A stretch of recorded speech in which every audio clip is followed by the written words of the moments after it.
Hello, everybody. Welcome back to You've Been Josh with Josh. I'm your host, Josh. Episode 48. Episode 48. We're coming up on the big 50. We're coming up on that big 50. Ah, yes. It's so crazy to think about. Today's episode is not sponsored by Vegemite, a salty veggie spread that may look like apple butter or Nutella, but it's not. And you'll be very surprised when you put that in your mouth. Hope everybody's been well. Thank you so much for coming back and listening to today's episode. I hope your week was wonderful. We got a special guest lined up, and I don't want to waste any time because they are in the future, as they like to say, in the future. But time zone wise, they are very far ahead, and it's about to be summer for them because they're across the world. But I'm very, very, very happy to introduce you all to a trophy hunting friend of mine, Sig. Sig, how you doing? Not too bad. Yourself? Can't complain. I'm happy to have you on. Thank you for coming on and being a guest. I appreciate you. Thanks for having me. Big fan. Oh my, thank you. Likewise. We joke about it in our the Plat Pad, which is our trophy hunting community. We joke about it a lot, but Sig is a beast when it comes to trophy hunting. I feel like literally when I first met you and we were doing the Plat Pad was like growing and everything, I felt like every single time that I opened Twitter, you'd be like, platinum number 642. Here, Far Cry 6 done, all the series. I'm like, God damn. Obviously, I'm exaggerating, but it's just you're cracked. You're grinding those trophies like crazy. That was before I got to 100. That was my goal was 100 plats, and I was like rushing to get it. Yeah. And I was doing all the cleanup for the games that I had like 80% in over the last 6 years. So cleaning up that backlog. What so was that your goal for this year, was to get to 100 platinums? That was my goal, period. And now I'm just kind of idling. Yeah. Like I have a 200th in mind, but like I'm at 113 now, so yeah, it's a while off. Yeah. But no, just kind of idling. Don't know what to do. I had made a goal for myself at the beginning of this year to get to 200, and at that point I was at like, I think it was like 127 or something like that. And I got to 200 by March, and oh my god, I then just burnt myself out from it, because I was like, oh, let's push it to 300. Let's try to get to 300 by the end of the year. And I was just like, why am I doing that to myself? Like, I just need to like play games. We'll get more into like our trophy hunting style because there's so many. But I wanted to do a little get to know you as we normally do here on the podcast. Seriously though, thank you again for coming on. I was looking forward to this a lot. So these are just some quick fire questions. There's no right or wrong answer. You just let me know what comes to your mind, and we'll go from there. You ready? Sure. Pressure. Nothing. Right. Yeah, nothing better. Yeah. Get the fire under your ass. All right. Favorite color? Blue. Favorite food? Spaghetti. Favorite drink? God, Bundaberg rum. Oh my gosh. Favorite fruit? Oranges. Favorite season? Autumn. Fall. As you call it. Favorite childhood game? Legend of Zelda: Ocarina of Time. My favorite current game? Oh God. Probably still Witcher 3. All right. Favorite movie or TV show? TV show, Breaking Bad. Movie, Lord of the Rings. Right. Favorite genre of music? Classic rock / glam rock. I like them the same. All right. Favorite book?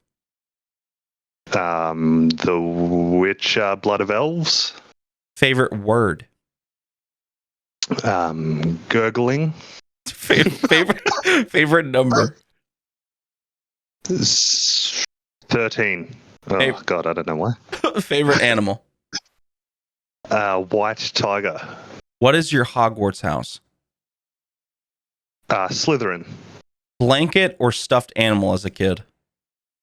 Oh, stuffed animal all the way. Soft taco shell or hard? Soft. Do you eat your Oreos whole or do you pull them apart? Whole. I'm not an animal. um, Toilet paper, over or under? Over. It's got to have a beard, not a mullet. Oh, I love that so much. What was your first social handle? It was like something along the lines of crying blood from razor blades. I don't know, man. Mine was I was Elf Lord like- 3000, so it's fine. Okay. What kind of bender would you be? Earth, fire, wind, earth, fire, water, or air? As in like Avatar, like Yeah. the anime. Water. Water was cool. All right. And you said your favorite fruit was oranges. Why is it not apples? Because apples are my second. Okay. So oranges, I don't know, man. I prefer the taste. They're messier. Yeah, Which is the a shame. rinds get under your fingernails and the oils are just there and you can smell them all day, you know? But I just have a thing for the taste of orange. Like I love orange flavored stuff as well. Like I agree. It's just good stuff. Orange is good. I like any kind of citrus. I like oranges, lemons, limes. They're so good. 100%. And normally when someone says they like that kind of stuff, they're normally mint people as well. Are you a mint person? Yeah, mint's pretty good. I don't mind mint. I've come to find that if someone likes citrus, they normally like mint. People who don't like mint and they're like, oh, I hate mint stuff, they normally don't like citrus things either. I think it's like a palate thing. That's weird. There's a similar thing, isn't there, with Dr. Pepper. I'm trying to think of what that is. People who don't like Dr. Pepper, they don't like something else. Oh, sarsaparilla. They hate sarsaparilla if they hate Dr. Pepper. Yeah, I've But if heard you that like actually. Dr. Yeah. Pepper, you like sarsaparilla. Yep. Isn't that interesting how that works? Yeah. They taste nothing alike. Yeah, they don't taste anything alike. Cheesecake. Is it a cake? Oh. Sure. I don't know, man. I haven't had one since I was a kid. Hide and seek. Thoughts? It's like a pie. What do you mean thoughts? Like it's cool. I again haven't played it since I was a kid. Yeah. What are your thoughts? Hide and seek. Yeah, no, it's all right. I preferred Murder in the Dark. You hide and seek with the lights off. Oh yes. Whack! You get hit in the head with a mushroom. You stumble back in shock, then turn to see who had done such a heinous deed. There, standing only 3 meters away, is a child wearing a very, very large mittens. He laughs, then burps, then farts, and jumps into a trash can nearby. Confused, you walk over to the trash can to open the lid. To your surprise, all you find is a bag of garbage, a banana peel, and a half-eaten mushroom that has a note that reads, "See you tomorrow." How do you proceed? Well, first of all, what? And second of all, I definitely wouldn't have opened that trash can. I would have just walked the fuck away. Because what? Don't put yourself. It's the rules of horror movies. Don't put yourself in those situations. You know? Like I'm not fucking with that kid. And if he says see you tomorrow, I'm moving. I have the money. I'm gone. buying a plane ticket. I'm out. I'm going. I'm in Norway tomorrow. Yes. Would you rather have photographic evidence that proved the existence of the Loch Ness Monster or Bigfoot? Oh, Loch Ness Monster. Yeah. Always been way cooler than Bigfoot. I agree. However, it would increase my thalassophobia and I would never enter the water. That's fair. Very fair. Never. Pancakes or waffles? Waffles. I like the grooves. Thank you. Me and my wife had this conversation like yesterday morning. We were having bacon and we like our bacon crispy because normally the fat renders better. So the fatty parts melt in your mouth and then the other parts are crispy and like chewy and good, you know? Yeah, no, you speak in my language. Yeah. I've come to find, this is another one of those instances we were talking about with the Dr. Pepper, but I've come to find that people who like their bacon like soft and chewy, the way that like kind of like slightly undercooked, they normally like pancakes. But people who like their bacon crispy and nice and soft, like it with the fat rendered, they normally like waffles because they like the grooves and the crunch and the fluff. What the hell? How many of these instances are there? I don't know, but it makes sense, right? It's a texture thing. Yeah, that's awesome. Yeah.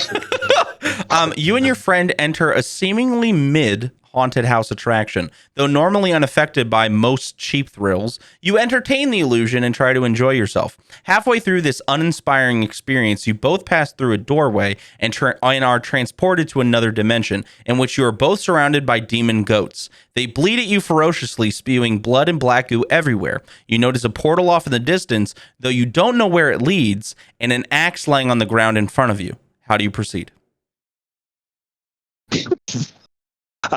Grab the axe and jump in. I'm not fucking with those goats. They're bleeding at me. They're just What does that mean? You have the task to get the cashier at the grocery store, wherever you are, to give you a weird look. What 3 items would you buy at the grocery store to get that look from the cashier? A cucumber, a pack of condoms, and some Vaseline. Beautiful. What if everyone on the earth jumped at once? I don't know. That'd be loud, right? It'd just sound like one big clap. Just across the world, it's one sonic boom. Everyone just hears. That was so funny.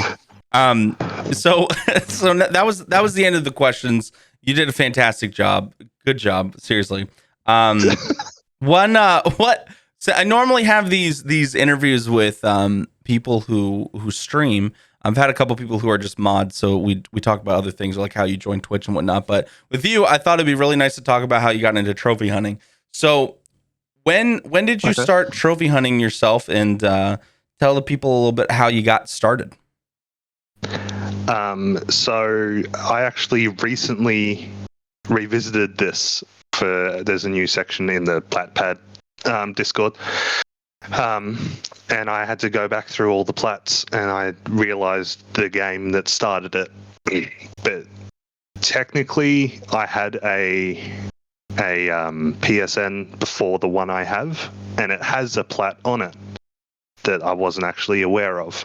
And it was Ratchet and Clank Up Your Arsenal, Ratchet and Clank 3. But I don't use that one anymore. I have a new PSN since like 2017. Again, wasn't a trophy hunter. Just playing games, how I played them. Accidentally got Horizon Zero Dawn. That was my first one. That was awesome. And then there was like a Lego game and whatever, just easy games. Yeah. I think it was like Life is Strange and stuff. And then the game that changed it, that I was like, ooh, that was like, it took a lot of work to get it, and it felt good to see the platinum pop, was God of War 2018. Yeah, so obviously you have to go out of your way for the Valkyries and the Ravens. And that's the one that I was like, I want to do that again. And so I looked for other games like Spider-Man and stuff. And yeah, just the snowball rolled from there, I suppose, and just kept to going. where I am now. Yeah, I feel like a lot of people, what really set them, like they've been playing games, or they had recently got back into gaming and they were playing games. It's always like an exclusive that gets them into trophy hunting, because normally the trophies are obtainable 100%. Like you can get like if anyone just puts in a little effort, they can get it, definitely. However, it does take that little bit more of effort or like preparation of like searching, and that is like, oh my gosh, so like I had to think about it and like go and do that, and that really like that was fun. I want to what other challenges can I do? And like you look at other games and whatnot, and normally the exclusives are more accessible because of, you know, PlayStation Plus, or you know, it's marketed everywhere, and the graphics are really good and the storyline's really good, and it kind of just sets it apart.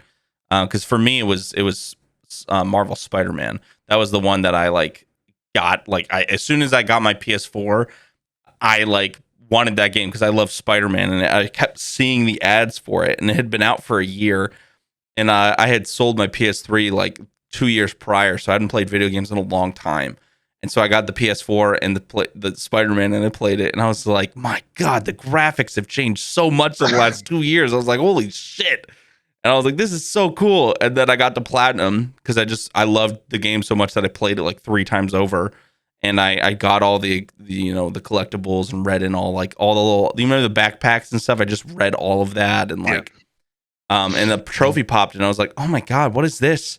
And I had no idea that it was a thing, and it kind of just took off from there. But no, I get you. It's I just find it funny that it's always normally like an exclusive. They're always like Horizon Zero Dawn or God of War or Spider-Man, and I'm just like, yep, that makes sense. That makes sense. Yeah. Spider-Man is like that's a good solid shout, but like I think it's more the effort put into the story. It's the storytelling, right? And the big cinematic displays that those games have. Like remember in Spider-Man the helicopter where you have to like stop it and you're like weapon it. That blew my mind. That was awesome. And God of War, you flip that temple and you're like, Jesus Christ, what is this? And like the dragon fight for me too was a big one for that one. There's so many. Obviously, we're not spoiling anything, but it's they're fantastic games, and you can tell that they made it from like a place of like passion, like the devs and stuff. Like they really put the effort into making it immersive as hell. Like especially, I feel like God of War is a little bit more immersive than Spider-Man because everything is just so fluid in terms of combat and the cinematics. Like everything just kind of meshes together. I think it's also one shot the entire game. Yeah, honestly. Like that's the thing I think that most people like. This looks so good. It's because it's one complete shot. There is no cuts or anything. Yeah. Because even in Spider-Man, whenever you want to go do one of those bases, it does that like cut to black and goes into another. Like you're not like sneaking down into the building to like, you know what I'm saying? Yeah. It cuts that immersion a little bit. But no, I agree with you. I think that's you got a point there. Speaking of passion projects and people, video games and whatnot, the new Super Mario trailer. Yes. I have never been more excited for a movie in a while. Really? I'm excited, but I'm not like crazy excited. The only reason is I really like cinematic things, and the amount of effort that they must have put into making the world that they did animation wise.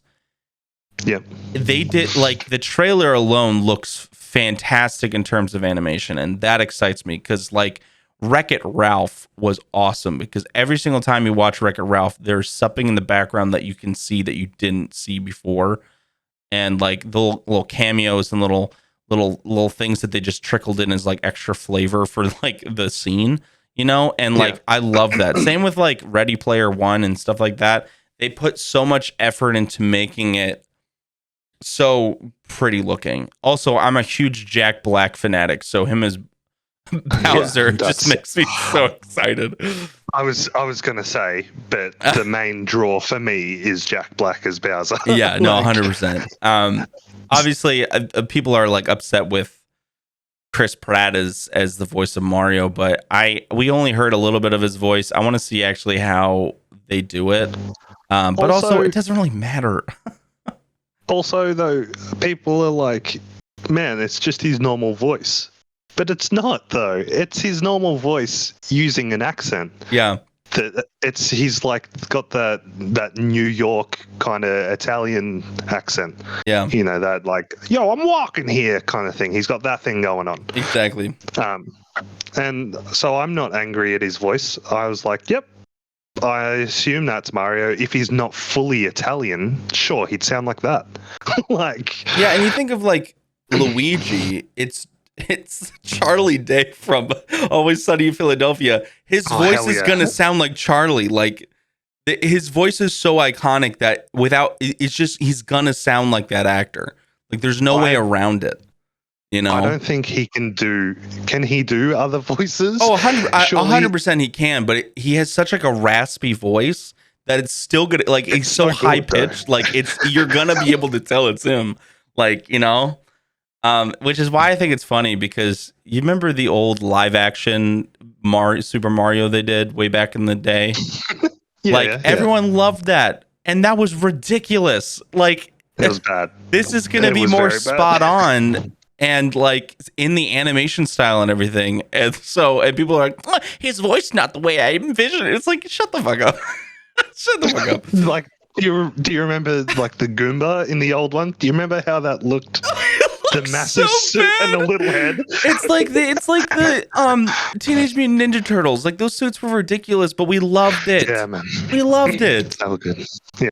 And now the graphics are even better. So I think people just want as close because we can do it as close to the video game as possible because of the graphics.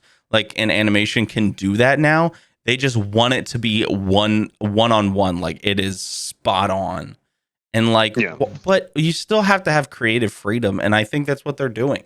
And obviously, they're putting the thought into it because, like, the whole mushroom world, God, that looked gorgeous. That looks so cool. Oh, anyway. It did kind of look like a massive Mario dream. It did. It looked fucking awesome. I will say though that I am like hit and miss with getting celebrities to voice in animation stuff. Oh yeah, I agree. Video games. Voice actors are there, and they're really good at their jobs. Just get a voice actor.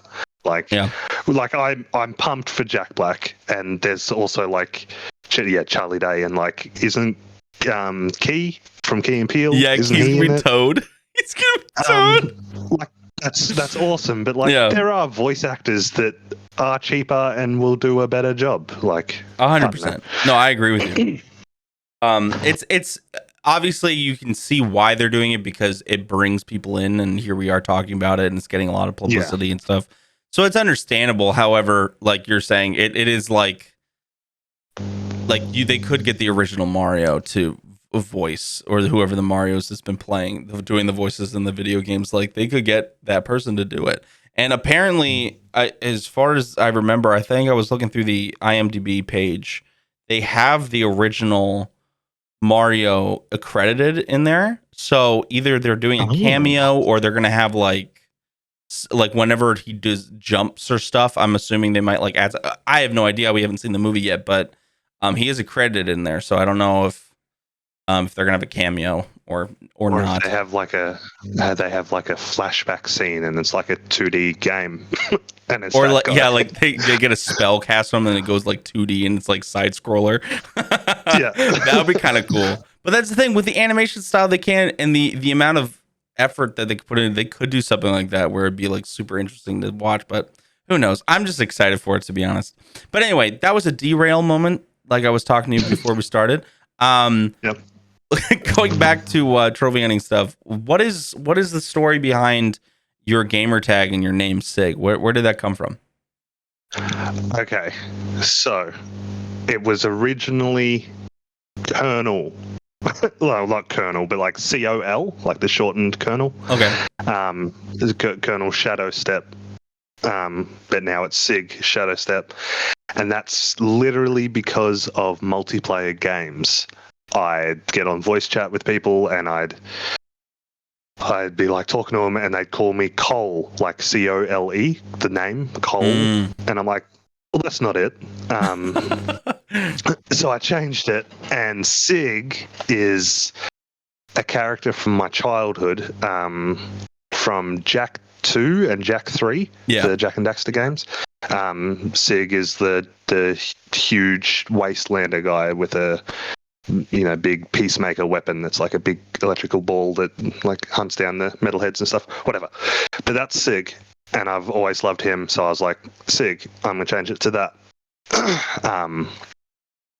Shadow Step though is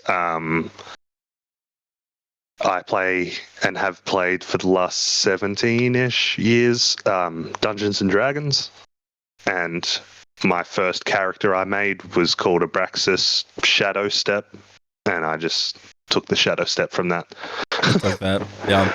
I like that. What is it? My old handle, the Elf Lord 3000, was because I always played Skyrim. Like, I love that game, and I was always be a wood elf. And so I was just like, Elf Lord 3000. And then, like, Why obviously 3000? I don't know. Now it means something different because of Marvel and stuff, but like, I don't know. I just chose 3000 because I think it was just one of those numbers that they put at the end. But then I got my like, there was, so my gaming history kind of split up. Like, my first console, like actual console, was a PS2, but I had played on PS1 and stuff at friends' house. I just couldn't get a console until I was like 13, and at that point, PlayStation 2 had been out for a while, and so I got it and I played the shit out of it. Like, Star Wars, Force Unleashed, Ty the Tasmanian Tiger was like a huge one for me. Like, that was my Spyro, you know, or like Crash. Like, I played Ty all the time. But it was just because my mom found a copy at a yard sale and I picked it up, and I fell in love with it. Cars, Lego Star Wars, that kind of stuff. And then time progressed and I had to sell my PS2 because family bills and blah, blah, blah, blah. And eventually I was able to buy a hand-me-down PS3, and I played the shit out of that. And I played like Arkham and like Uncharted and those types of games, Assassin's Creed. And I'm assuming I made some trophies. I just didn't understand it at the time or didn't care. I just don't remember actually earning any at that time. And then again, I had to sell the PS3. And then a couple years down the line, like towards the end of high school, I was working at Walmart. And during Black Friday, I got the Black Friday deals, when on top of that got my discount for working there. So I got my PS4, the PlayStation bundle with the it was like the 1 terabyte PS4 with Marvel Spider-Man included, and a flat screen TV for $162. And it was the best fucking deal I've ever made in my life, and I don't think I'll ever get a good enough deal like that again. But I got all of that together around like Thanksgiving, and I remember from like the beginning of November, or like no, the end of November all the way until New Year's, I just played Spider-Man like 5 times over. I just played it constantly, and I got the platinum, like I was saying, and I just fucking flew into that. But basically, at that time, because of high school and having that period of not playing games or anything like that, I just, with socials like Instagram and stuff like that, I always went with Bin Josh because my name's Josh. And also everyone would be like, oh, I'm Josh. You're joshing me, aren't you? Ha ha. Like, you know, doing that. And I was just like, oh my God, my name means joke. Oh, wow. So quirky, so different. And I just started going by Bin Josh and everything. So that's when I made my my account. But yeah, it's just funny to me that it's stuck around for that long. I love your realization of, oh, my name means joke. yeah. Well, that's the thing. I didn't know that because no one really said that to me until like high school, and they're just like, "Oh, you're just Josh me, aren't you?" I was like, "What the fuck are you talking about?" And then I like looked into it, and I was like, "Oh, joshing means to joke, like to jest. Are you serious? My life is a joke? Hell yeah." No, it's when you were talking about way back when you were playing like Arkham and stuff, and you probably got trophies and all that kind of stuff. Do you remember the platinum trophy used to be like a pinkish kind of purple? Yeah. Do you remember that? Yeah, I do.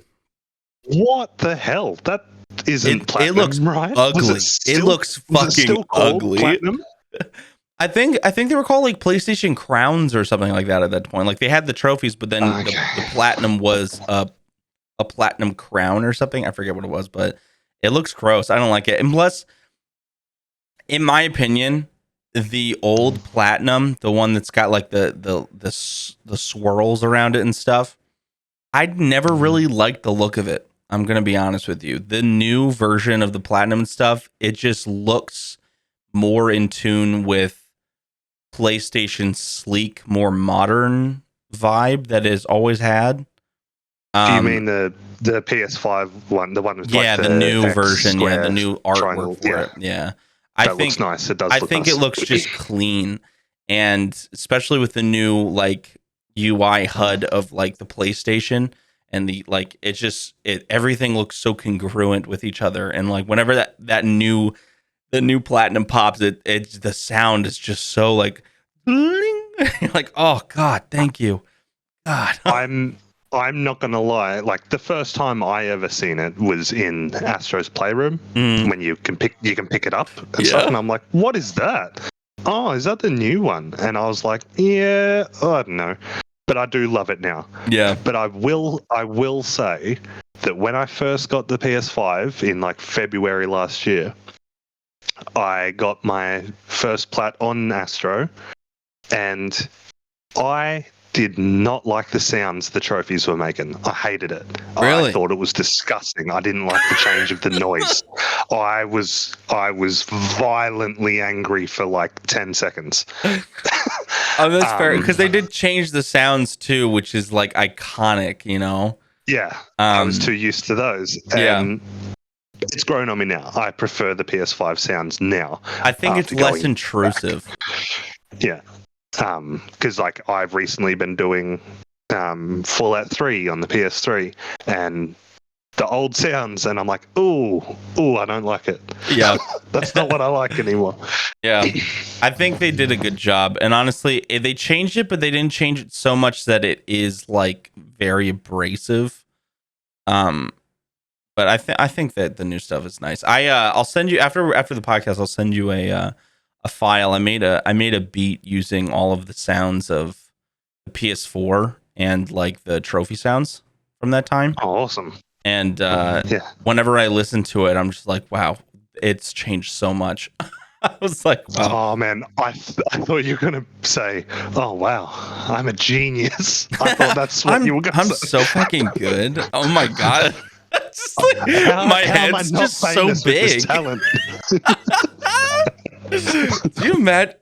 Okay, on a real note though, have you ever met someone that's like that conceited? Because I have. Like you hear about jokes and like in TV shows, they have that character that's just like, I can get every girl that I want, and I'm the smartest person at this law firm, and all that shit. But like when you meet someone in real life, I legitimately met someone. I forget. I think it was at like a party or something, and we were all just talking about like what we got going on and what like work we're doing and stuff. And they were just like in everyone's fucking shit. And I legitimately could not help but just laugh. I just laughed out loud. And they're like, "What?" And I was just like, I'm good. Have a good day." I just walked away. I was like, "This is like this is such a terrible person that's perplexed you." Yeah, I'm like, how do you exist? How do you as a human being exist today? It's baffling. Oh Jesus. So let's talk trophies. Let's talk games. What's some of your favorite games that you've played, and also what's like your favorite thing about trophy hunting in general? Like, be it introducing you to new games, challenging yourself. What do you like about it? So I've actually only just recently decided I'm going to go for challenging trophies. So I don't have a lot of those. I have the most challenging is probably Bloodborne, which some people give up on. A lot of people have though. So, but the thing I like most is I like lining up a good like 2, 3 or more to see them all pop in a row. I love that. It's like my favorite thing. You do one thing, like finish it on hard or something, and then there's like 6 trophy pops is the best thing. I am addicted to that. Yeah, I've only just recently decided to go for challenging ones. So I've downloaded like Super Meat Boy and Trials Fusion. I've already started like Crypt of the Necrodancer, which I don't think I'll get the plat, but I will try. Yeah. And it may take like 2 years, but fair enough. It's a hard game.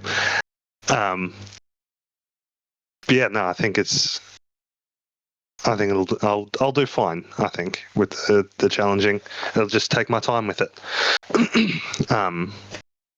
But what was the other thing?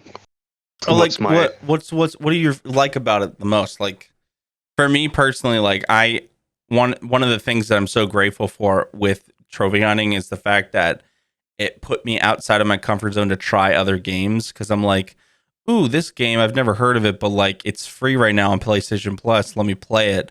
And because I was like, oh, I want to try to get the trophies in it. And I found my love for indie games. Like before, I'd never play indie game. I would just play like RPGs like Assassin's Creed, Far Cry, those types of things. And because of trophy hunting, like I found my love for like puzzle indie games, you know? Yeah. I don't know. I've only gone outside of my comfort zone a little bit. I found Hellblade through that though, which I think is one of the best games. Period. But yeah, I do delve into the indie. I do have a huge love for indie because of it. Not the shovelware stuff, but like Fez or the Air games. The Air games are cool. Or like Toem was really cool. Yeah, that was a very fun game. That kind of stuff. I don't like the shovelware stuff though. Like that's not what I mean. Yeah. Well, and that's the other thing with the trophy hunting is you were saying like, oh, I don't only recently I've been getting to challenging stuff. It doesn't have to be like, oh, a hard platinum. It's just like challenging yourself to be like, I'm gonna get, like you were saying, the 100 platinums this year. I'm gonna get to 100 platinums, like that kind of challenge. A lot of the times, just having that kind of like goal is really important, you know. And I think that's the nice thing about trophy hunting is it's a hobby, you know. We're all playing video games, and at the end of the day, you know, whatever goals, whatever games, whatever you're doing, whatever makes you like to trophy hunt, that's what you should be aiming towards. There's no right or wrong way to trophy hunt in general. And that's why I like the Plat Pad so much, because we got so many different types of people and so many different types of people who like to trophy hunt in different ways, you know? Yeah. It's not some like gatekeepy type of situation, which I see a lot of the times on forums, where it's just like, you know, like, oh, if you play this type of game, or if you don't play on the hardest difficulty when you play games, then you're not like a true gamer. And it's like, yo, like I like to enjoy the narrative of games. That's like one biggest thing. Like most of the time I play in normal. Sometimes, depending on the game, I'll play it on easy, just so that way I can just enjoy the experience. Especially, there's no shame here. No shame. Yeah, and easy is fine. Yeah, and I think it's something that people don't. They have such strong opinions about when it comes to that kind of thing, and it's like the whole Xbox is better than PlayStation. They're both great consoles. They both have great games. 100%. You know, like I have a Xbox account, and I play stuff on my PC a lot of time because Game Pass has great games on it. Like I'm not gonna pass up on the fact to play like Grounded or what was the other one, like Sea of Thieves. Sea of Thieves is great. You know, for real though, for real. Yeah, it's fucking fantastic. The thing I'm most jealous about with Xbox is Grounded. That game is like incredible. It's awesome. Incredible. And like that's the thing. I think that people get so gatekeepy and so unruly with their viewpoints on it that it's like we're all just playing video games to like enjoy ourselves. There's a lot of gatekeepers on Reddit. Before I did the whole Twitter thing, and then found like the Plat Pad and like you and you know Richard and Deke and all that. I used to post my stuff on Reddit, and there was a dude. Oh man, I can't think of his name. Oh god, I can't think of it. But he'd get on every single person that had like a game you can finish in under 3 hours. That's shit. Oh, you should kill yourself. He got on all of them. Same dude. Like you're a disgrace to our community. Would he just search everybody's PSNs to see what the game they played? It was our trophies. So I guess he just went through all of them, and when he found a game he didn't want, he was like, oh. And I noticed him doing it to so many people, and I was like, fuck this dude in particular. So I got My Name is Mayo for my 50th milestone plat. Yes. And then I put it on there and I mentioned him by name. And I'm like, fuck you, dude. This is for you. and it's like my most upvoted thing on Reddit. I love that. Dude, honestly, though, My Name is Mayo made me laugh so hard. I played all three of those, and they're so funny to me. It's made by the same people that made like Mr. Masagi. Like they're weird games. Weird games. And they're like funny. They're okay. Yeah. They're fun to this is how I like to do it. I get a lot of, because I buy a lot of games because I stream a lot of games. I'll always buy like multiple things on deal days, so I'll get a lot of like Sony reward points, and I always spend those on gift cards. And so then I have stuff in my wallet all the time, and I'll buy a game, and I like to buy indies now, so they're always like $5 to $20 for like a 6-hour experience, and so I'll always have extra laid around after. And so I'll buy a bunch of like small games, some that are like really grubby plats, and some that are like decent small games that don't have a platinum. They just got like a few trophies like Fez, and it's always a hit or miss on what's going to happen. But what I'll do is, and I think we talked about this before, we have the benchmarks, which is one of your favorite things, one of my favorite things on the PSN thing. So if anybody doesn't know, on PSN Profiles, which is a site you can go to check out like all the trophies and games you've played on your PlayStation, they have a trophy milestone list on the side. It's your benchmarks. So like your first platinum, your first trophy, your 10th trophy, your 20th trophy, so on and so forth, all the way up to wherever you are, and it keeps going and going and going. It shows the title of the trophy, the title of the game, and also the artwork of the trophy / platinum. Which is, the artwork of the trophies are always really good, and I love them so much. Especially like it when they put a lot of effort into the way they look, or the name of said trophy. And I personally, is one of the things that I like to do. I like to plan out what game I want to have as those, or trophy I want to have on that benchmark, so that way when I get to that point, I can get that trophy and it's listed there forever. It's always there. And I think, Sig, you do the same, right? Yeah, I do it for the platinum milestones, not the trophy milestones. I don't care about those ones. Yeah. Those. So that's what I normally do for those. But in between those milestones, if I'm like a couple trophies off, or if I'm like one platinum off or something like that, and I'm about to finish the game that I want to, because I'm always working on like 3 games at once or more. I will play one of the grubby plats or play one of the small games that have like a few trophies in it. And so I get to that point right before that last trophy, and then I'll go to the other game, finish it, and then it pops, and then I finish the grubby plat. So that way I can kind of push it to that spot.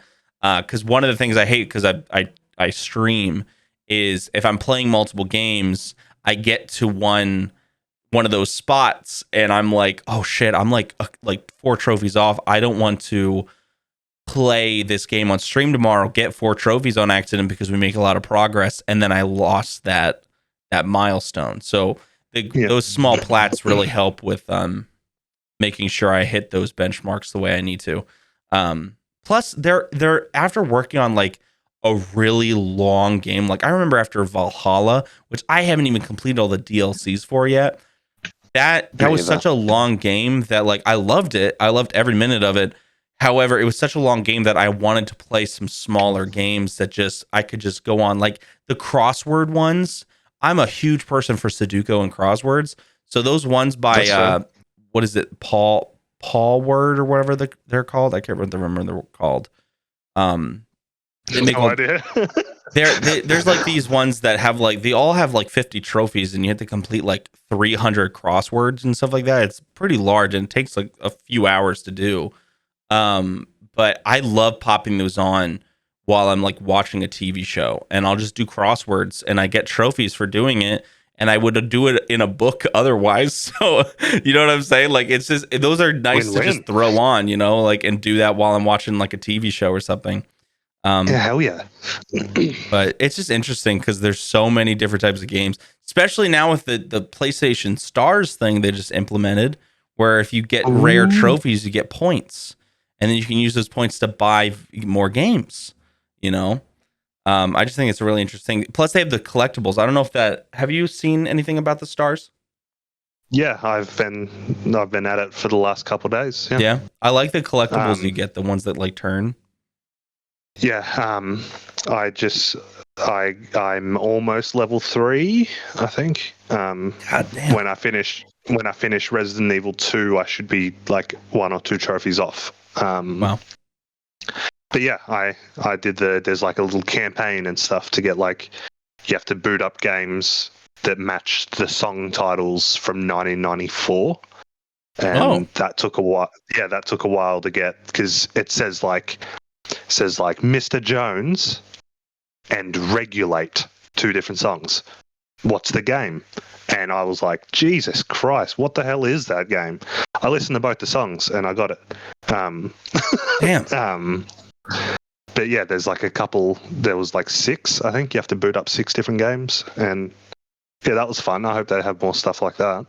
That Got a is little collectible for it. Yeah, I like that they're doing stuff like that because not only is it making people try things that they normally don't, but trophies that are a little bit more of a challenge, it gives you incentive to try to go for those, which I like. Yeah. But I think it's a cool implementation that they're adding. I think they're doing a lot, especially now with the availability on the PS5 to categorize your games. Dude. Yeah. Oh my God. I love that so much.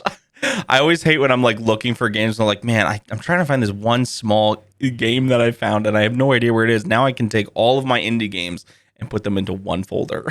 And then I can have completed games, uncompleted games, backlog, all that stuff. It's so nice. Yeah, I got a folder just for fun, and they're games I already have the plat in, but I'm never going to delete. Yeah. Yeah, like God of War. I still have God of War. It's there. I still have Spider-Man. It's there.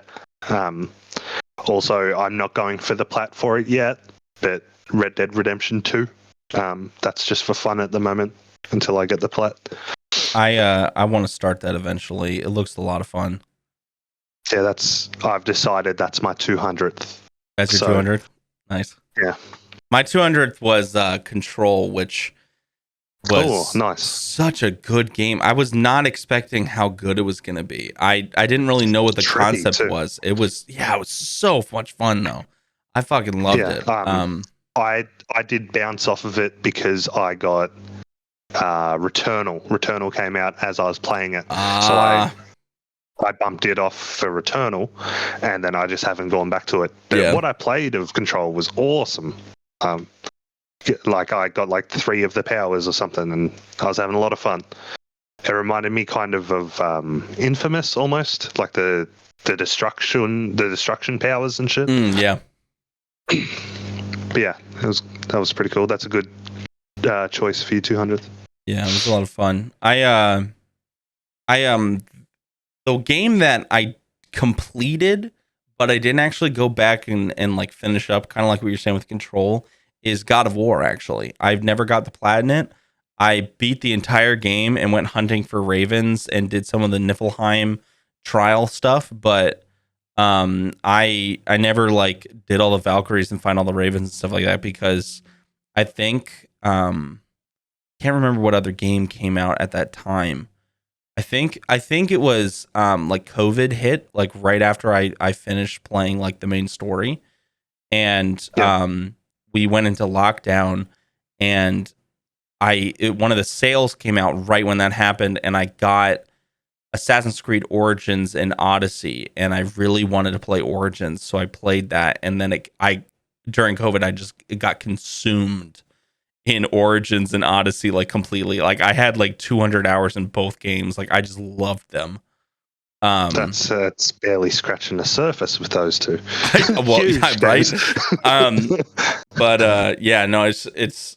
I want to go back. There's a lot of games that I need to go back and actually just complete. Like Hellblade. Hellblade is another one of those games that I got like pretty far in, and then I just stopped because something else happened. So good. Yeah, it was awesome. Good. Yeah. I have a thing for I like to get plats in the exclusives. Mm. I feel like I'm a good customer if I do that. Like that's what they.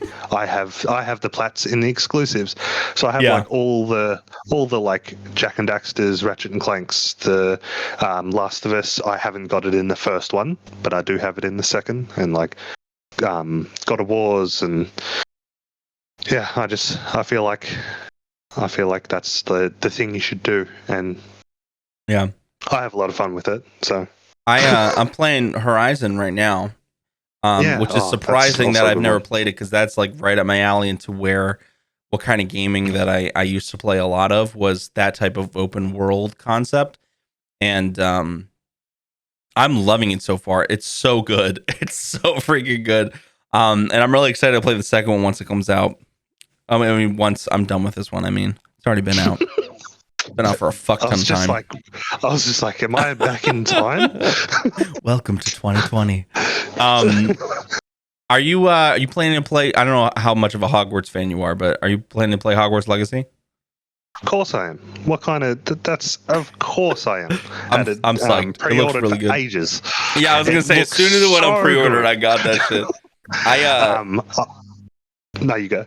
I was gonna say that and the new Spider-Man game that's gonna be coming out, Spider-Man 2, and the Wolverine game. Those are the other two ones that I'm looking forward to. 100%. I'm pre-ordering both of those as soon as they're available. I currently my pre-orders are Callisto Protocol. Mm-hmm. Because I absolutely love the first Dead Space games, like the original. Obviously, I haven't played the remake. It's not out yet.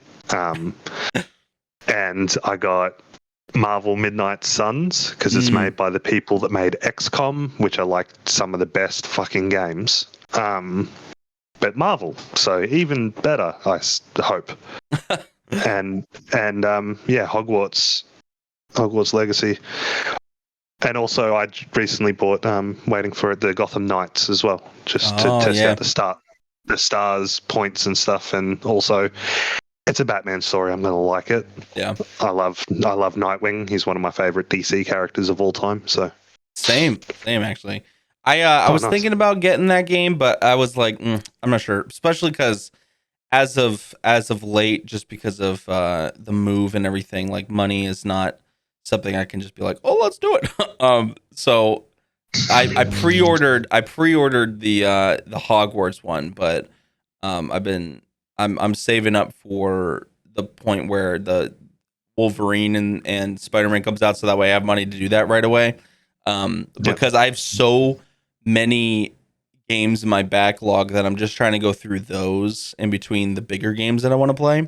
But I was tempted to get Forspoken because that also looks really good. I'm gonna wait till it's cheaper. It does. Yeah. I'm umming and ahhing about that. I'm not sure if I'll pre-order it. I just have a feeling about it. Where I have a bad feeling about Gotham Knights with all the stuff that I'm hearing about it and reading about it. But I know I'm gonna like the writing, so I can spend the money on that. I'm gonna like the story. It's about the Court of Owls and stuff. That's fuck yeah. But I know nothing about Forspoken. It's like a new everything. So that's one of those ones where I want to wait a little bit before I get it. Yeah. Yeah.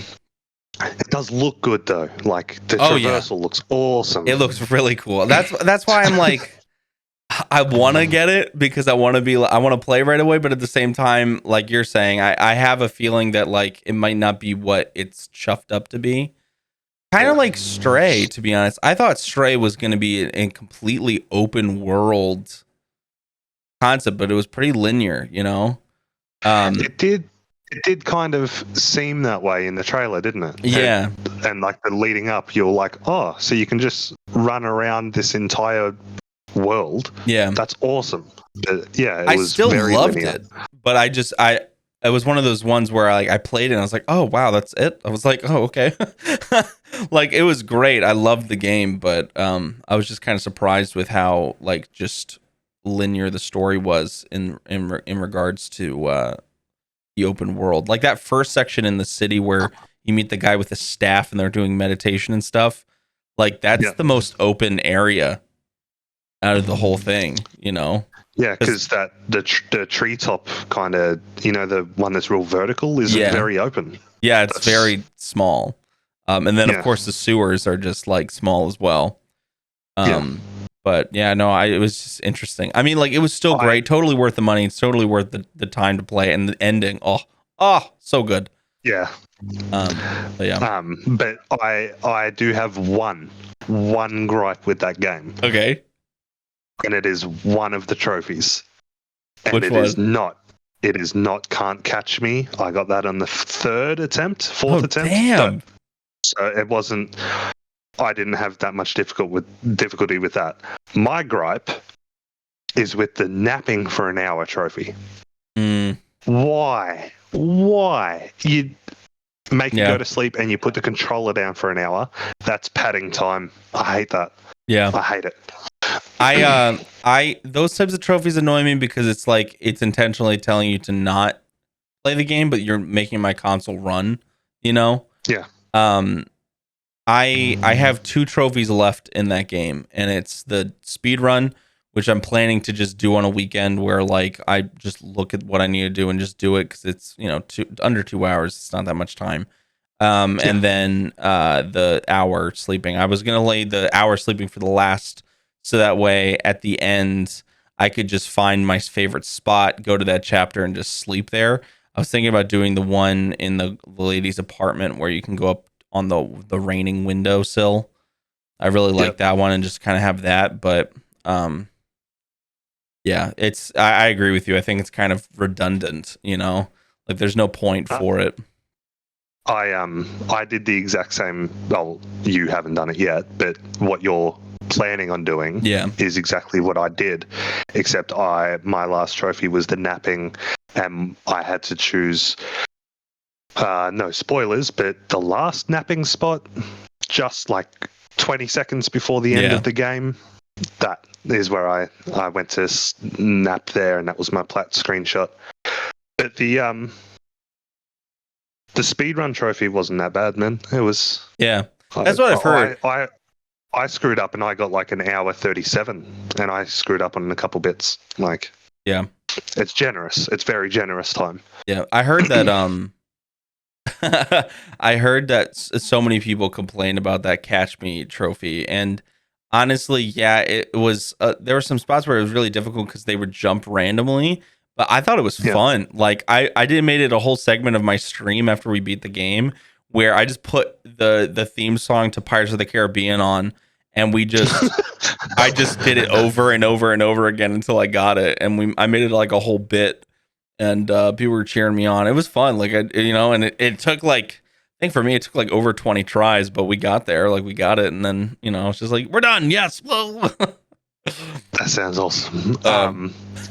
I practiced it, I suppose, because of the sewers. That one trophy where you can't hurt any of the I just kept on running around them, and I learnt how they jump and everything, and I didn't get touched in the sewers, so I was like, screw it, when I do the speed run I'll get that trophy. And then I only had to restart like 3 times, and then I got it. Hell yeah. And it was thanks to the sewers. Like, practice the sewers, you'll get that first bit. Yeah. Yeah, I really like the concept of that game though. Like, honestly, I really wish it was more fleshed out, because I think that having an open world with the fact of the cat and the jumping mechanic was really good as well, like with jumping onto things and stuff, that I feel like if they made an entire open world area where you just had to find like collectibles and stuff, and they had like little story arcs, I think that'd be really, I would buy that game again to just do that, or like a DLC or something like that, because it was so much fun just to like run around the city. I agree. I would also buy that. It's good. That sounds good. I like playing as animals and stuff. Yeah, same. It's just a good time. Have you seen that whole thing online with the squirrel with a gun? Yes, hell yes. Oh, There's some clips going around of a guy who's making a game called Squirrel with a Gun, and it's literally what it says. It's a squirrel with a gun. You can pick up guns as a squirrel and run around and rob people and shoot people and all kinds of stuff. And it's just so wonky because it's a squirrel that's holding a very heavy gun, so he's just holding it like really awkwardly, and it just looks and it's so like funny. bigger than him. Yeah, it's bigger than him, so it's just funny.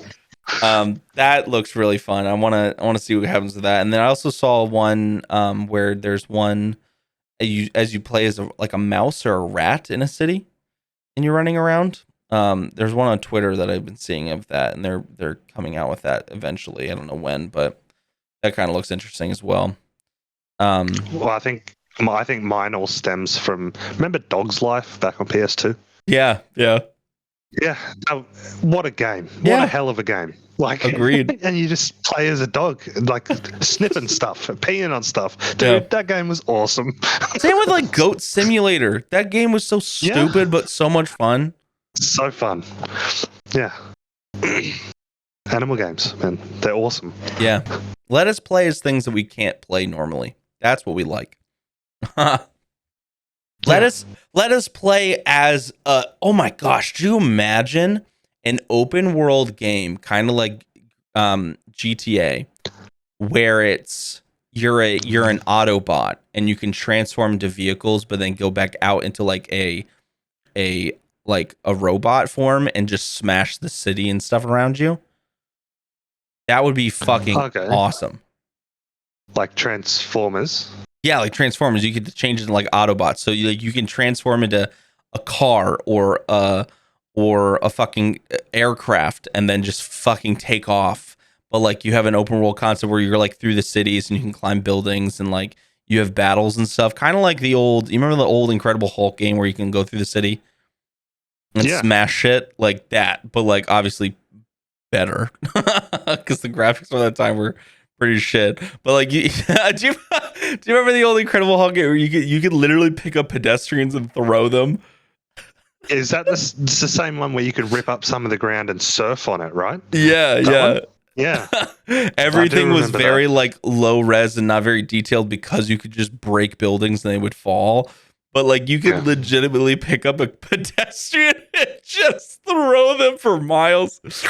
Oh my gosh. But like that kind of thing would be cool because you'd be something that's not human, but then also could transform into other things. And I think that's something that I also really enjoy about video games is when you can transform into stuff. Like, what game am I thinking of? There's a game called like Spirited or something, and you play as a fox, not a fox. You play as a wolf, and you can run around and then like transfer your essence into other animals and fly around in that world as that animal. And I'm trying to think of the name of the game. I'm going back through my PSN right now to look for it. That's Spirit of the North? Is that what that is? Spirit of the North, I think, is the one with the fox. I'm thinking of... Where are you? I'm so sorry. What'd you say? You were like, "Where are you?" So Where are I'm you? so sorry. I'm so sorry. Christ. Where is that game? Oh no. I play so many indie games. It's not even funny. Oh, Lost Ember. That's what it's called. Lost Ember. I've never even heard of it.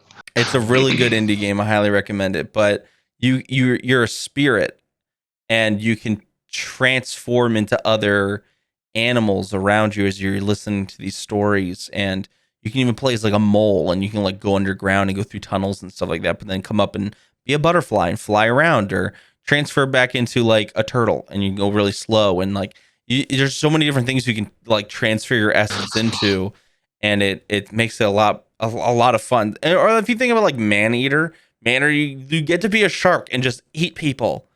Like that's just so satisfying. Like I love that game. Game of the generation, that one. That one was awesome. I love that game. Though I have to say, when I first played it, it was right when it came out. And the platinum was unobtainable for some people because there was a glitch at the end where if you got 100%, it would be at 99.9% because of the last cutscene. The last cutscene sometimes didn't go through, and so you couldn't get the platinum. And Oh, so no way. yeah, and so they did a patch for it like 6 months later, and it allowed, like, when you load into the game, it just gave you the platinum, and so I loaded back in and I got the plat. Thankfully, I didn't have to like play the entire game over again. But it's just so much fun. I love that game. Yeah, I really, really like that game. Like, it was dumb. It was the dumb kind of fun. Oh yeah, That's what I 100%. liked about it. It's like Goat Simulator. Yeah, you could jump up on land and stuff. Like, sharks don't do that. Yeah. Like, jumping all along the land trying to get people. You can legitimately mutate your genes to be called amphibian and become more land savvy. Did you try the DLC? I did. I have the PS4 and the PS5 Platinum with DLCs completed for both versions. Played through it twice. I loved that. Yeah, I like the genes that they brought in for the DLC. The like radioactive. Yeah, you could shoot and stuff, and I was like, hell yeah. Yeah, it was super cool. Like the phaser beam and stuff. Yeah, that was awesome. That was a really good time. I've yet to do this, but I'm planning on making a mega list of all the indie games that I've played with descriptions of like what I liked about them and how easy the trophies are and stuff like that. And putting like a mega list in the Discord. Because I've played so many now, and there are some that are just like hidden gems that I know that not a lot of people know about. And like I'm in the teens for people who have achieved the platinum in it because just not a lot of people have played them. And more people need to play the game. Like there's a puzzle game I played recently. It doesn't have a platinum, but it only has what's it called? Like 6 trophies or whatnot. And some secret, like there's an Easter egg trophy as well. But I am the fastest achiever for 100%ing, and I'm the third person to get the like 100%. And it is such a fun puzzle game. Like aesthetically looks beautiful, and like it's not well known, and it makes me sad because it was so much fucking fun. But I want to do that at some point because I think there's a lot of hidden gems that just go unnoticed when it comes to like indie games, especially puzzle ones. Yeah, I'm actually gobsmacked at how few people know about like What Remains of Edith Finch. Man, that game was sick. That game has so like 8 different genres just going through the story. Yeah, like that game was awesome. But when I'm like, What Remains of Edith Finch, people are usually like, what? It's like, dude, it was free at one point. Just and there's a PS5 version with a plat, I'm pretty sure. Like, go get a plat. Do yourself a favor. There's so many good games out there.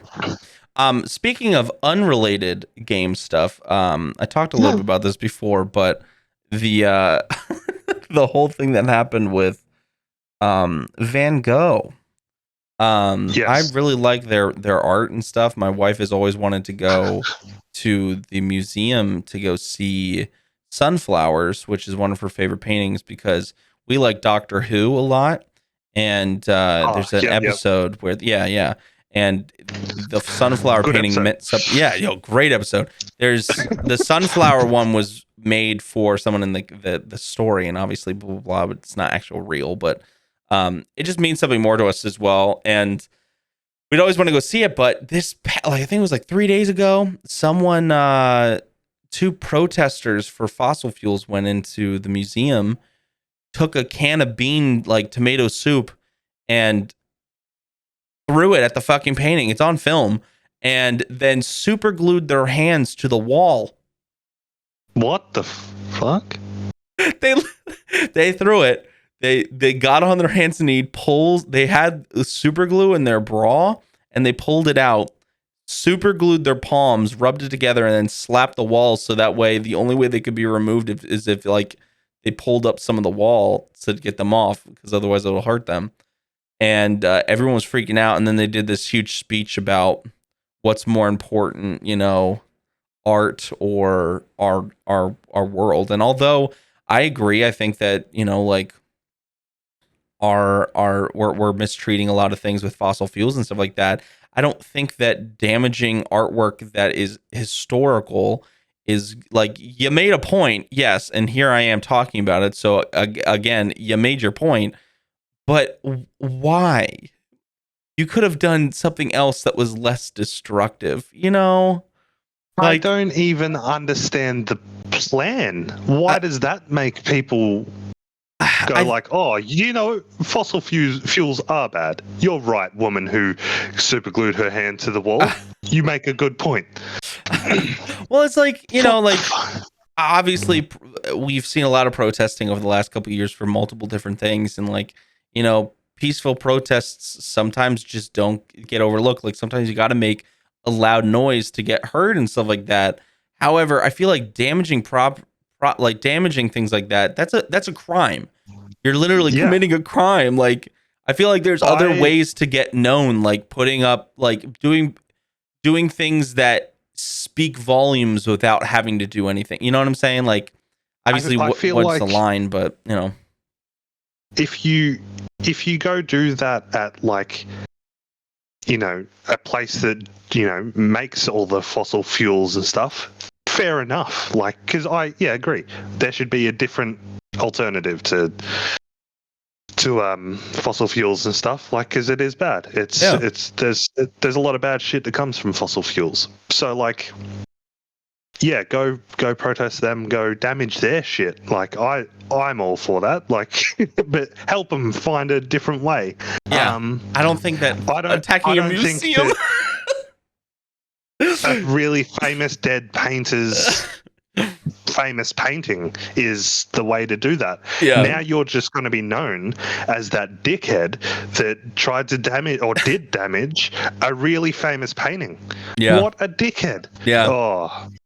No, I agree. I think it's like, I can understand their thought process, but at the same time, the execution and the plan was not well thought it's out. not Van Gogh's fault. Yeah. Like, honestly, if they just super glued their hand to the wall of the thing, so that way, like, and then had it, because obviously, like, then they would have to do that. But you're damaging something that has nothing to do with it, and it's like, like you're saying, go out to the front of like a leading manufacturer of like diesel, or like something like that. Yeah. That's like, something like that would be more, I don't know, in the correct avenue, I guess. But yeah, this is crazy times. There's not in a museum where we celebrate, artists and like sculptors and shit that are no longer with us. Like, yeah, dumb plan. Yeah. Poor Van Gogh turning in his grave and like, what the fuck? What is it? I don't know if you followed TwitchCon at all, but there's been a lot of people who went, and obviously it's a big event and whatnot. But one of the biggest things that happened there was a foam pit. And someone got injured. I did hear something about this.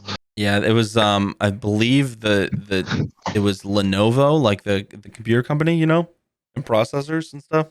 They had a foam pit, but it was on risers, and it was just kind of like a makeshift, like you got the little swords with the foam on the end, and you try to push each other off these pedestals, and then you fall in the foam pit. But the foam pit only had like a very small layer of foam, like very small. And they were telling me, oh, you can jump off and blah blah blah. So somebody who I don't know their name precisely. It's Adriana something.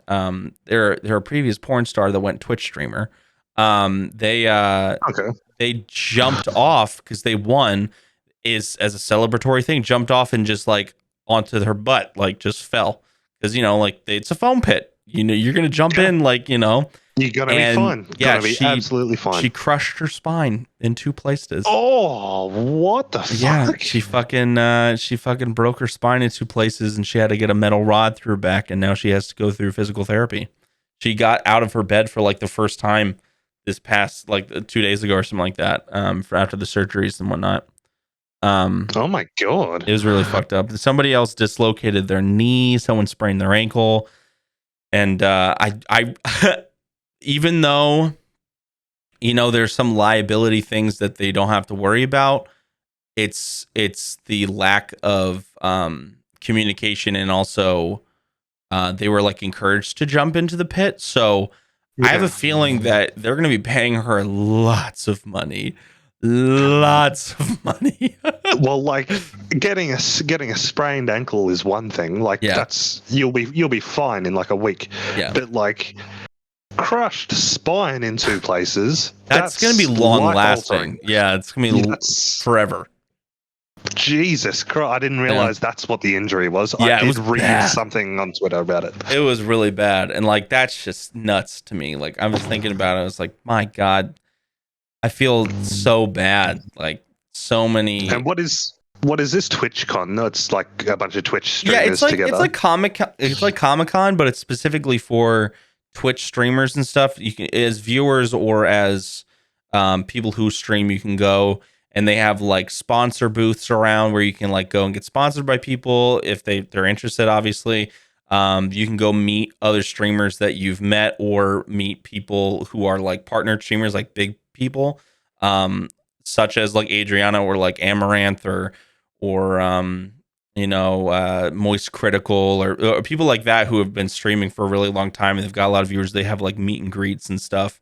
I know one of those people.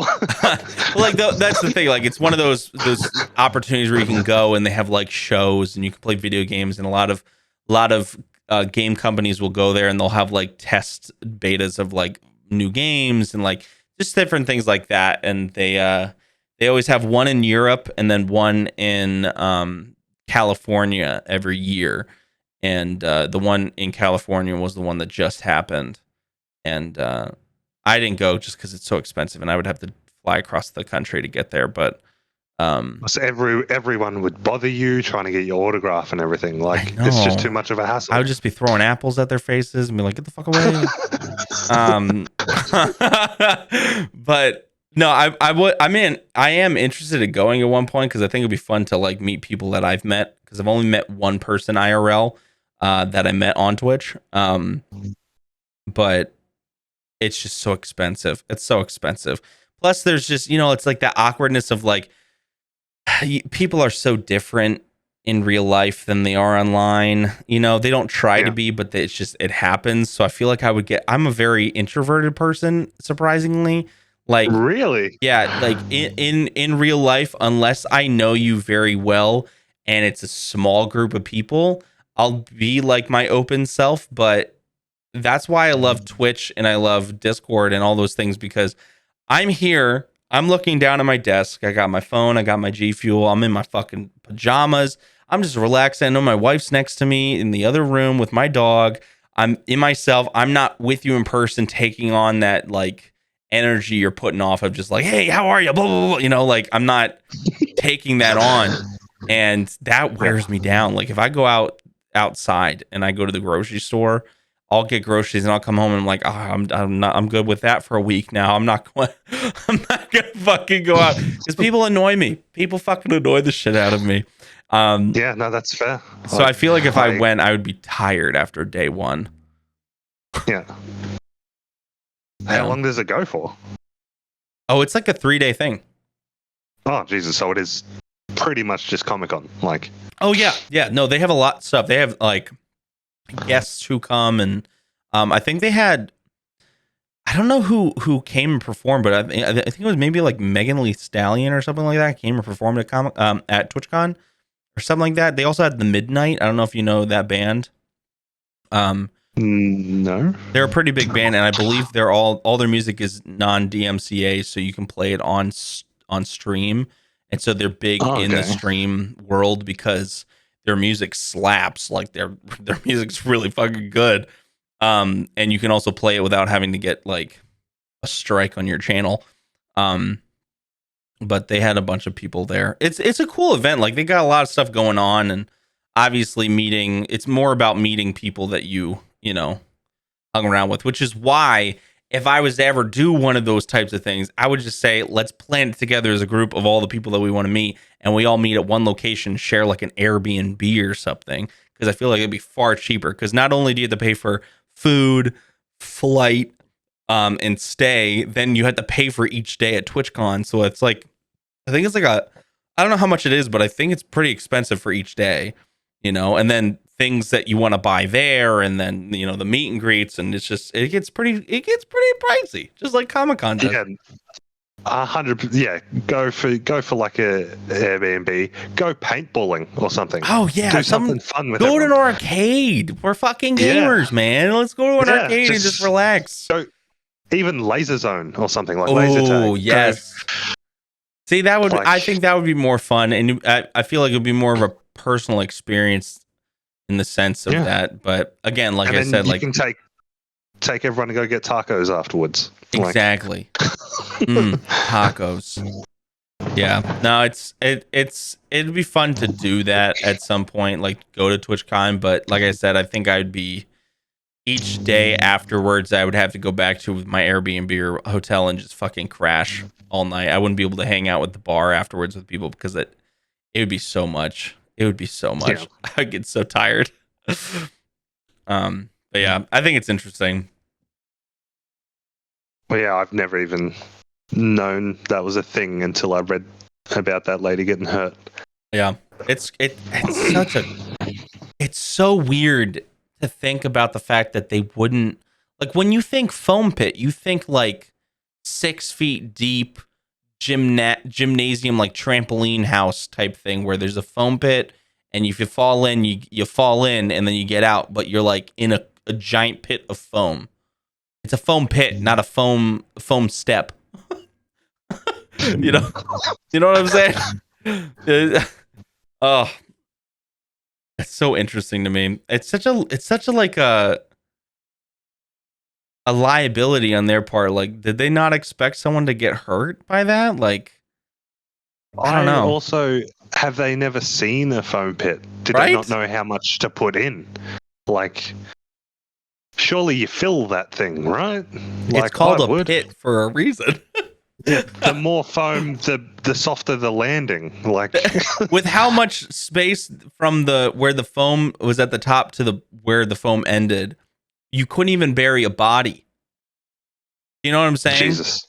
Like, when they landed on it, it was like a foot, not even.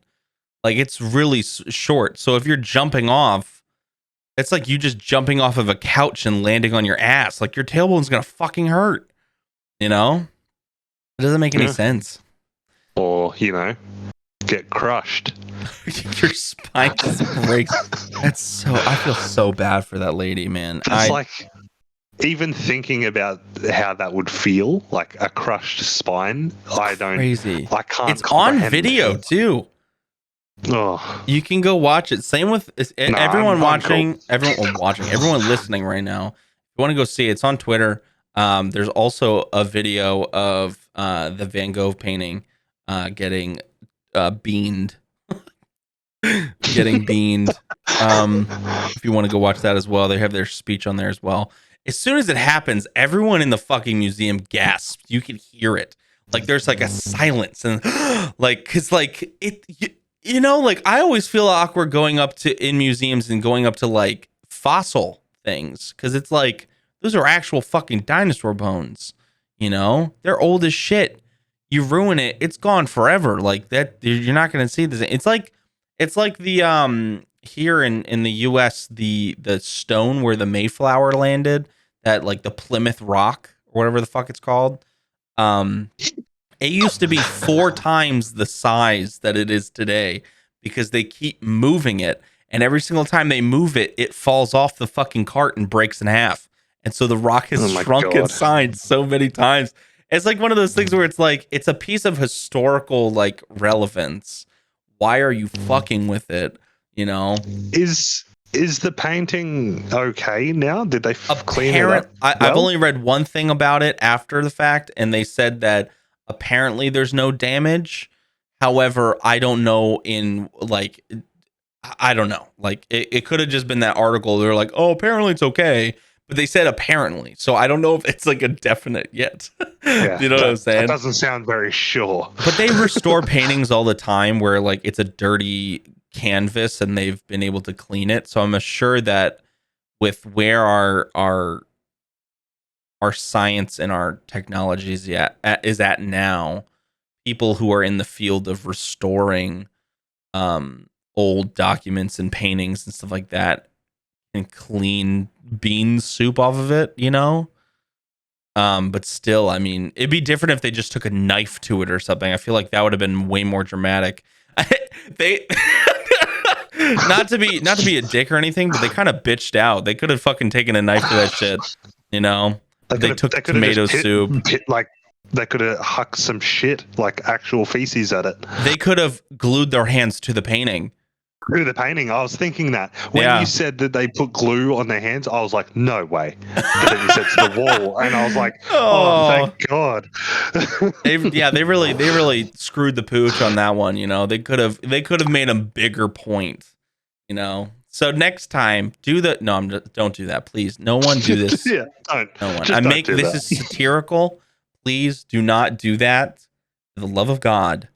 If you want to protest, but please don't do it in a violent way.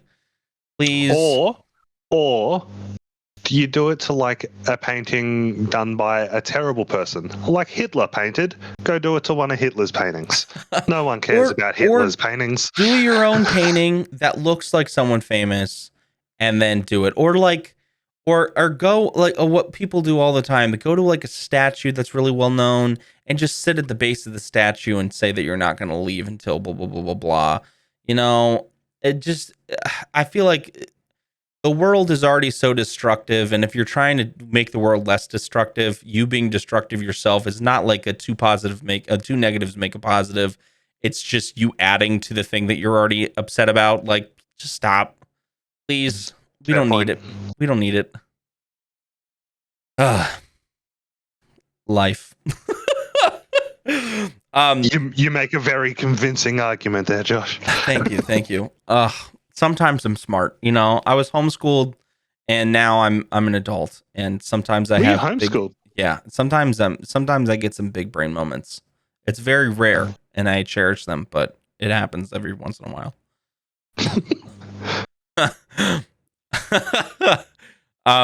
Hey Sig, I really appreciate you coming on to the podcast. Seriously, at the end of the podcast, we'd like to do two little separate things.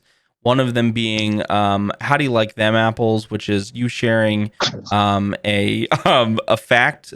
It could be any fact. It's just something that has stuck with you since you learned it, that you always think about. What is a fact you want to share to the people that it can literally be anything at all, just something that is just a random fact that's always stuck in your mind. All right, so I apologize to the people listening that haven't realized this yet, and this is going to shatter that glass. Oh no. But when I learnt it, I haven't stopped thinking about it, and now sometimes it feels weird. Okay. But your tongue never actually rests comfortably unless it's on the roof of your mouth. Oh my God. And I apologize for breaking the glass for some of the listeners. Right now, my tongue is going up and down in my mouth. I'm trying to try and rest it comfortably on the bottom of your mouth, and it will work. It's more for comfortable. 10 seconds. Yeah, it's more comfortable just resting on the top of my mouth. Yep. Weird. How do you like them apples? How do you like that? Hell yeah. I'll give you my fact. This is more like advice more than a fact, but I think it's a very common misconception. If you're trying to make smoothies, a lot of the times when you go to a restaurant or like a smoothie bar stuff, they will use ice to cool it down to get that consistency that a lot of people like when it comes to fruit smoothies. However, Mhm. if you're making an actual smoothie at home, I say don't use ice. Ice is going to water down your smoothie. If you let your smoothie sit too long, there's a foam that comes up at the top from the separation of water and the fruit, because fruit and water is two different consistencies. So you don't want to add water to the smoothie. You want it to be all fruit. So the best way to do it is, if you're going to make a fruit smoothie, add your fruits. Make sure that some of them, preferably berries, are frozen berries, and then add banana. Banana is a reactive agent in smoothies, and it'll make it creamy the way you want it normally from ice. And you can get the perfect consistency for a smoothie while also having it cold because of the frozen berries. Can I just say one thing? Yes. You are a fucking genius. Thank you. I owned a juice bar, and that's what I would always do. Yeah. I remember you showing pictures on the stream about that. That was my hidden trick. Awesome. That was my hidden trick. So all the people out there who use fruit purees and ice, I know what you're doing. You're being lazy.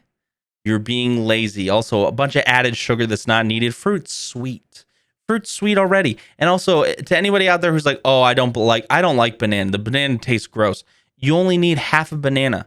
Half a banana in one smoothie, and it'll make the entire thing creamy. It'll bring everything together. And 9 times out of 10, unless you're making like a strawberry banana smoothie where you put more banana or whatnot, you won't taste the banana at all. 100%. I was going to say bananas don't have a strong taste. Exactly. It's more of a consistency. And if you put some strawberries or blueberries in there, it's going to overpower it completely. Yeah. Also, put some freaking spinach and kale and stuff in your smoothies as well, because the fruit will mask that as well, and it's just added nutrients for you. Okay. Boom, bing, bong, boom. There you go. How do you like them apples? I was waiting for it. How do you like them apples? All right. The other thing that we do here at the end is we have so many sponsors coming to us all the time because we're just such a professional podcast. It's insane.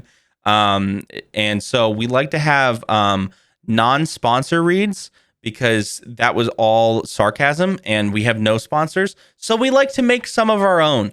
They may not be real, but they're real to us. And so since I'm the host, I will go first. You can give me a prompt, be it something, a new item to sell, something that we're offering, a service subscription, whatever you want it to be. It can be completely made up, whatever you want, and I will pitch it as if it's a sponsor of this ad, and then I will give you one, and you will do the same. A little bit of improv. Not my strongest suit, but I'll give it a go. Hey, there's no. It's all for fun. It could be literally the shittiest ad ever, and we'll love it. So I give you an item or a subscription. Whatever. Yeah, it could literally be anything. We've had a auto plunger for a toilet. We've had a new board game that literally farts or whatever. It's just weird shit. It can literally be anything. Oh God, I have no idea. I'm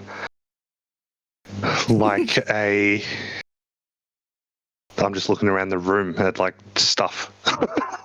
Beautiful. Like a self-cleaning table. A self-cleaning table.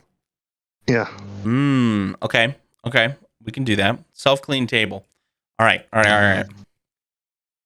Everybody, thank you for listening to the podcast. We'd like to thank our sponsor for today's episode, called Flat and Clean. It is a self-cleaning table that you can buy. You know, we all are lazy. You know, COVID did some shit to us. You know, who likes to clean? No one does. Dishes, disgusting. We have dishwashers now. That's what they're for. You know, I preferably don't like dishwashers personally. However, you know, I also don't like to do dishes, but I have to because we're adults. It just comes with the territory. All right. So, you know, how many of you have had your meal and, you know, you're a little bit of a messy boy. You get some crumbs on the table. You get some, you know, you get some hot sauce on the table and you're like, fuck, I got to take some cleaner. I got to wipe it down. Don't worry. We got something just for you. with Flat and Clean, you can all your problems, so many problems that you're having will go away. A self-cleaning table brought to you by Lazy River Furniture. You can it'll clean itself. So don't worry. After dinner, you can spend more time with your loved ones. After dinner, you can go watch that TV show that you want. Let the table take care of itself. With compartments underneath and above, it will clean the table for you. With a spraying mechanism that'll pop out like a robotic arm. We're basically living in the time of Wall-E. Who doesn't want that? All right, for a simple price of $19.95, $1,000, you can get this table today. And get this, you get free shipping as well. So use the code below in the description. Get your self-cleaning table by Flat and Clean, and hopefully your problems will be a thing of the past. Thank you. All right. Oh, for $1995,000, that's a steal. 1995,000. It's like a year. So for you, Sig, I want you to pitch the sponsor of today's episode, which is a new video game console that only reads video games that are demos. Okay, this game console only plays demos, and the only thing that it reads as discs are bottle caps. You know how bottle caps for soda have like the codes that you read, and you go in, you get like a code that you can go in, you can win something like a giveaway. Yeah, they have a partnership with Coke. Okay. And every single bottle cap has a different 10-minute demo. And every single Coke that you drink, you can play a 10-minute demo on this console. Okay? It's a limited edition thing. It's only for a short amount of time. That's the sponsor of today's. that is a lot. Okay. You got this. I believe in you. So it's a video game console that plays demos from bottle caps. Yes. Essentially. Yes. Jesus Christ, that's so specific. But I didn't give you a name. I didn't give you what kind of demos it is, what kind of games. It's all up to you. Okay. I am not the best at coming up with names. All right, so well, thank you for listening to the podcast. But before we go, we would like to thank today's sponsor, the Coca-Cola Demo Max 1000. Well, how many times in your life have you opened up a bottle of ice cold Coke and you look inside the bottle cap and you see nothing there? Well, no longer, because from this day forward, every single bottle cap you open and look, every single bottle you open and look at the bottle cap is now going to have a barcode that you slip into the, already forgot the name of it, Coca-Cola Max 1000, to play your very own 10-minute demo of what game? Who knows? You have to put it in to find out. Mystery. That again is the Coca-Cola Max 1000. Get yours today with 4 easy payments of $69, $63, $42, $82. Once you buy the machine, then every Coke you buy will now have a code. That's so funny. Dude, congrats. Get some claps. Hell yeah. Thank you so much for entertaining me with that. We always do this at the end. It's just a fun time.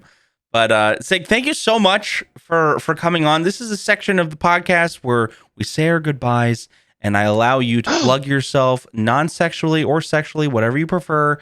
And tell the people what you got going on, where to find you, all that jazz. Okay. Well, thanks for having me. As I said earlier, big fan. But but I don't know. I'm not really on a lot of stuff, but my PSN is like sig_shadowstep, and Twitter, I'm also sig there, or I'm at Ruckus Mayfield, which is my actual name. But yeah, I don't really do a lot of social stuff, so I'm not a streamer or anything, so I'm not on Twitch, I'm not on YouTube, all that stuff. I do put, like, when my games glitch out and stuff, I put that on YouTube, but they're like 20-second clips and stuff. They're not really, they're more for me. Yeah. So I can delete them from my PlayStation. Fair. And everybody, sorry. My OnlyFans, however, is not really. Oh my god, you got me so excited. I was about to be like, I know what I'm doing after this.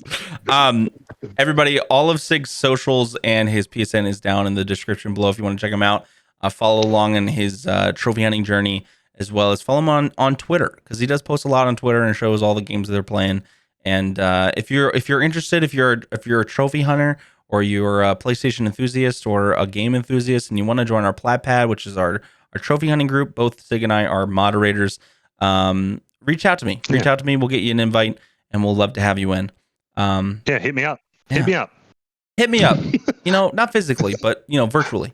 Everybody, thank you so much for listening. I really appreciate you, Sig. Once again, thank you so much for coming on. You are a pleasure.